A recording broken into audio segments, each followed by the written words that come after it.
تو موسیٰ علیہ السلام اور ان کی قوم کا ایک بندے لڑ رہے تھے، تو وہ چھڑاتے چھڑاتے گھوسا مارا، جیسے چھڑانے کے لیے کرتا، پھر موسیٰ علیہ السلام تو پتہ ہے جلالی سے وہ بندہ ہی مار گیا. پھر وہ چلے گئے، اللہ تعالیٰ سے معافی مانگی، کہا شیطان نے مجھ سے کام کرایا، میری نیت نہیں تھی. یہاں پہ بھی بخاری اور مسلم دونوں میں حدیث موجود ہے کہ ملک الموت، جن کو ہم اسرائیل بھی کہتے ہیں، اسرائیل نام کسی حدیث میں موجود نہیں، البتہ ہمارے سلف نے اس کو استعمال کیا ہے. ابن جریر طبری جو اہل سنت کے بڑے مفسر ہیں، شروع کی تفسیر ابن جریر انہوں نے لکھی المتوفا 310 ہجری، انہوں نے اسرائیل نام کو یوز کیا. باقی تو نام ہم استعمال کرتے ہیں نا، جبرائیل، میکائیل، اسرافیل، یہ تو نام وہ ہے جو قرآن اور احادیث کے اندر آئے ہیں. اسرائیل نام نہیں آیا، اسرائیل کے لیے ملک الموت کا لفظ آیا ہے قرآن میں. ایک اور نام بھی ہے عزازیل، وہ پتہ کتنا ہے تواڈے بیلی دا شیطان، عزازیل عزت والا. تو یہ جو ایل ہے نا، یہ لفظ اسرائیل بھی آپ نے لفظ سنا ہے قرآن میں. حضرت یعقوب علیہ السلام کا نام ہے اسرائیل، اس کا مطلب ہے اللہ کا بندہ. اسرائیل ایک سٹیٹ بھی ہے نا، اس کے نام سے ہمیں کوئی اختلاف نہیں ہے، ان کی کرتوتوں سے ہے. تو یہ ان ساروں کے معنی یہ اللہ ہی کی طرف منسوب ہیں، جبرائیل، عزازیل، اسرافیل، میکائیل، اسرائیل، اسرائیل ہیبرو لینگویج میں، عبرانی زبان کی. تو یہ بخاری مسلم دونوں میں موجود ہے کہ انسانی شکل میں حضرت اسرائیل علیہ السلام آئے اور کہا کہ حضرت موسیٰ علیہ السلام سے کہا کہ آپ اپنے رب کے حکم کو اوبے کیجئے، یعنی اپنی جان میرے والے کرو. ان چندہ چلتا پھرتا بندہ ہوئے، انہوں نے کہا ہاں جی سر چلو تیاری جے. اور پھر موسیٰ علیہ السلام، تو حضرت موسیٰ علیہ السلام نے ایک تھپڑ مارا اس کو، اس کے سے اس کی آنکھ نکل گئی. اب ظاہر ہے کہ حضرت موسیٰ کے ساتھ تو مس بیہیو نہیں کر سکتا تھا نا، اللہ کا بھیجا ہوا پیغمبر تھا وہ. اور آپ کو پتہ ہے یہ چاروں فرشتوں کے پیغمبر ہیں، جبرائیل، میکائیل، اسرافیل اور اسرائیل یعنی ملک الموت علیہم السلام اجمعین. یہ انبیاء کے یعنی فرشتوں کے انبیاء ہیں، اسی وجہ سے یہ انسانوں کے انبیاء کے استاد بھی ہیں، ورنہ نبی کا استاد غیر نبی نہیں ہو سکتا. یہ میں آپ کو لاجیکلی بتا رہا ہوں. تو حضرت جبرائیل علیہ السلام انبیاء میں سے ہیں، فرشتوں کے انبیاء میں سے.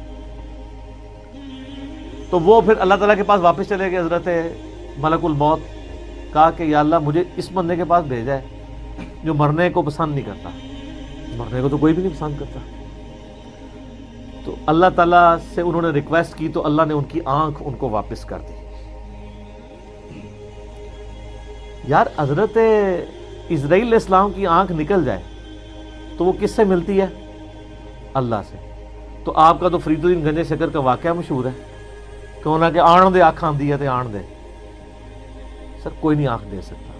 ہاں اللہ اگر کسی نبی کو معجزہ دے جیسے کہ حضرت عیسیٰ علیہ السلام کے لیے آتا ہے وہ تو ثابت ہے، ورنہ اگر وہ کہتا ہے کوئی بزرگ بھی دے سکتا ہے تو اس بزرگ کے ماننے والوں کی آنکھ نکلوا دیتے ہیں، جا کے بزرگ سے لے کے بتائیں.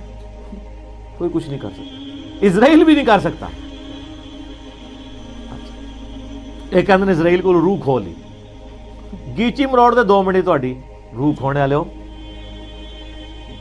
تو وہ تو پیغمبر تھا نا. بخاری مسلم میں حدیث ہے کہ اللہ تعالیٰ کسی پیغمبر کو اس وقت تک موت نہیں دیتا جب تک کہ اس کے سامنے یہ آپشن نہ رکھ دے کہ وہ چاہے تو اپنی امت کے پورے ٹینیور تک زندہ رہے.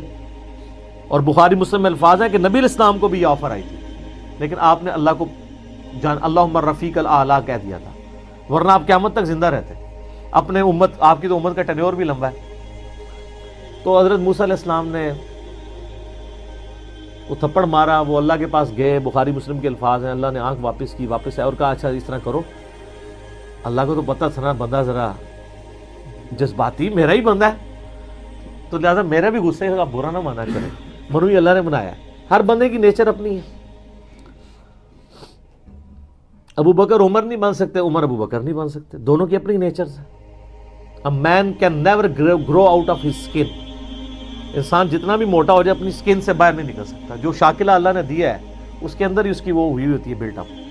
بہرحال اللہ نے فرمایا اچھا موسیٰ سے کہو کہ کسی بیل کی پشت پہ اپنا ہاتھ رکھے, اس کے ہاتھ کے نیچے جتنے بال آ جائیں گے نا اتنے سال اور زندگی بڑھے. سر وہ تو سینکڑوں بال بنتے ہیں. تو حضرت اسرائیل علیہ السلام یہ جب پیکج لے کے آئے نیا کہ حضرت پہلی تو معذرت ہوں اے پیکج ہے تہاڈی مرضی ہے. دیکھو منی پھر موسیٰ دی گئی ہے, ہونا تو چاہیے تھا کہ جس نے مارا ہے اسے بدلہ لیا جاتا. دیکھو لاڈلا ہے. تو انہوں نے کہا اچھا اتنے سال میں زندہ رہوں پھر کیا ہوگا؟ انہوں نے کہا پھر موت. کل نفس ذائقۃ الموت, ہر ذی روح نے موت کا مزہ تو چکھنا ہے. تو پھر انہوں نے کہا جب اتنے سال بعد مرنا ہی ہے تو اب کیوں نہیں, جب یہ میں نے جام پینا ہی ہے موت کا.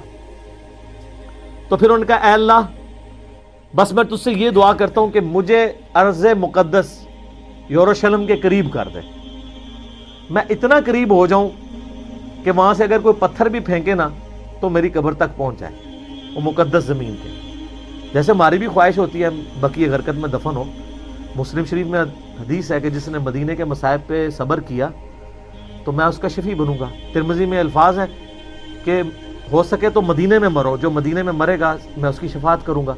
اور بخاری میں حدیث ہے حضرت عمر کہا کرتے تھے اے اللہ مجھے شہادت کی موت دینا, اپنے رسول کے شہر مدینہ میں موت دینا.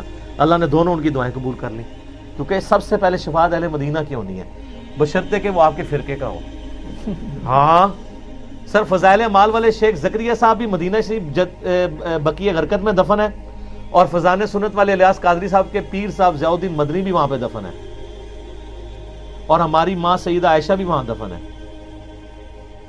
امام حسن علیہ السلام بھی وہاں پہ دفن ہے, امام باقر بھی وہاں پہ دفن ہے, امام مالک بھی وہاں پہ دفن ہے, حضرت عثمان غنی بھی وہاں پہ دفن ہے, اور عبداللہ ابن ابی بھی وہاں پہ دفن ہے. قبروں سے کوئی فرق نہیں پڑتا, اتنے نیک لوگوں کے ساتھ اس منافق کی قبر بھی ہے. پہلے تو سانجے قبرستان ہوندے سن نا.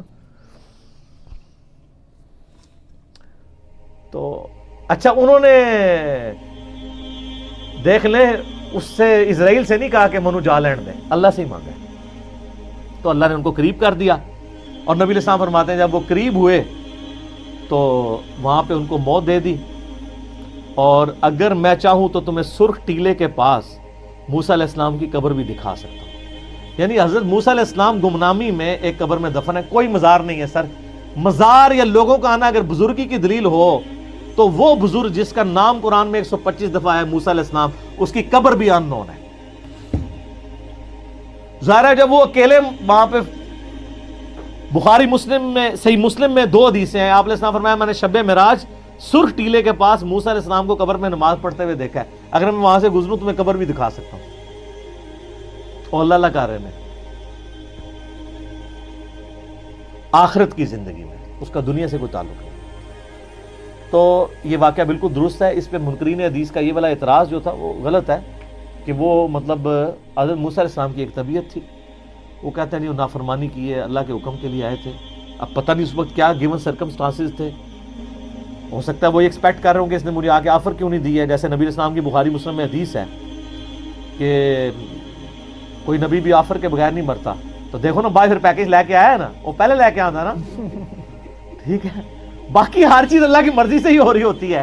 ایک واقعہ بننا تھا بن گیا, اللہ تعالیٰ نے تھوڑا فرشتوں کو بھی جلال دکھا دیا موسیٰ علیہ السلام کا.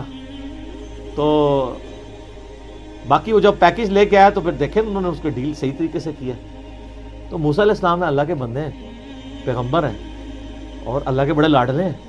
باقی جو موسیٰ علیہ السلام کے بارے میں جو واقعات ہیں نا, جو مثنوی مولانا روم میں لکھے ہوئے ہیں, وہ تو انتہائی گستاخانہ اور جھوٹے واقعات ہیں. کہ ایک بندے کو دیکھا, وہ جناب وہ اکیلا بیٹھ کے کہہ رہا تھا کہ میرا رب آئے میں اس کو کنگھی کروں, یہ کروں, وہ کروں. تو حضرت موسیٰ نے اس کو سمجھایا. وہ کہتے ہیں اللہ تعالیٰ موسیٰ سے ناراض ہو. دیکھو بھائی موسیٰ کی ڈیوٹی ہے کہ وہ بتائے کہ اللہ کی صفات کیا ہیں. موسیٰ سے ناراض ہونے کا مطلب ہے کہ اللہ تعالیٰ نے موسیٰ علیہ السلام جس کو لوگوں کی رہنمائی کے لیے بھیجا تھا اس کو خود ہی نہیں کلیئر کہ اللہ کے بارے میں کیا عقیدہ ہو.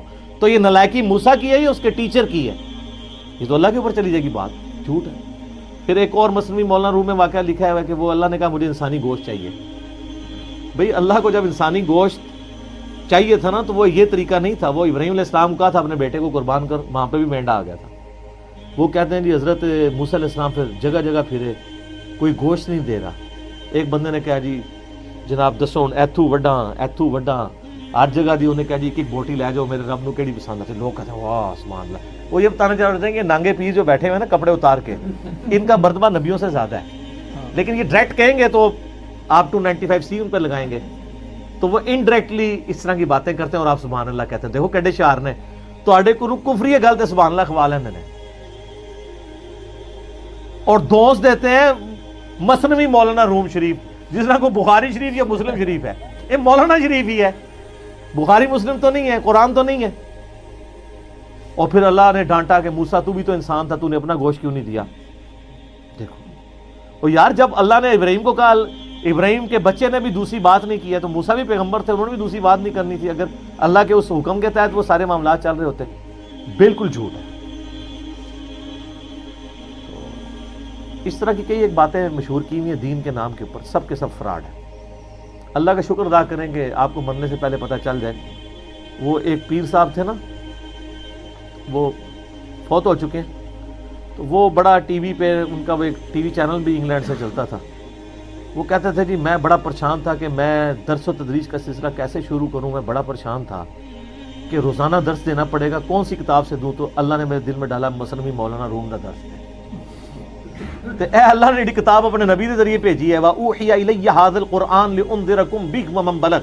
سورہ الانعام آیت نمبر 19. اے نبی فرماؤ یہ قرآن اس لیے وحی کیا گیا تاکہ اس کے ذریعے میں تمہیں بھی ڈر سناؤں اور ہر اس شخص کو جس تک یہ بات پہنچ جائے. تو بھول گیا، تو اس لیے بھول گیا کہ یہ وہی پیر صاحب ہیں جو کہتے ہیں کہ جی مجھے ایک بندے نے طواف کعبہ کے دوران پوچھا کہ مجھے طواف کعبہ کی دعائیں نہیں آتی ہیں تو میں کیا کروں. تو انہوں نے کہا میں انہوں کہا کہ تو وہابیوں نوں گالاں کڈیا کر ہر طواف وچ تے تانوں ثواب ہوئے گا. یہ ویڈیو ریکارڈڈ آپ دیکھ لیں، یوٹیوب کے اوپر چڑھی ہوئی ہیں. تو یہ گالیاں نکالنے کے اوپر ثواب کی بشارت. اور طواف کی تو دعائیں ہوتی نہیں، تو مولویوں نے لکھی ہیں طواف کی ایک ہی دعا ہے، ربنا آتنا فی الدنیا حسنہ وفی الآخرۃ حسنۃ وقنا عذاب النار.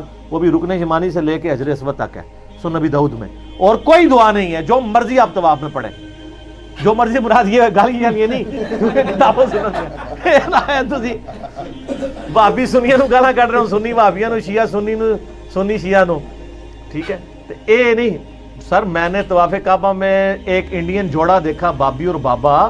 انہوں نے ہاتھ میں تسبیح پکڑی ہوئی تھی اور وہ طواف کعبہ میں پڑھ رہے تھے یا معین الحق یا معین الدین چشتی پال لگا دے کشتی، یا معین الدین چشتی پال لگا دے کشتی. یہ طواف کعبہ میں پڑھ رہے تھے. سر جب مولویوں نے آپ کے ساتھ یعنی صدیوں میں یہ کھلواڑ کیا ہے دین کے نام کے اوپر، تو پھر آپ بھگتیں گے.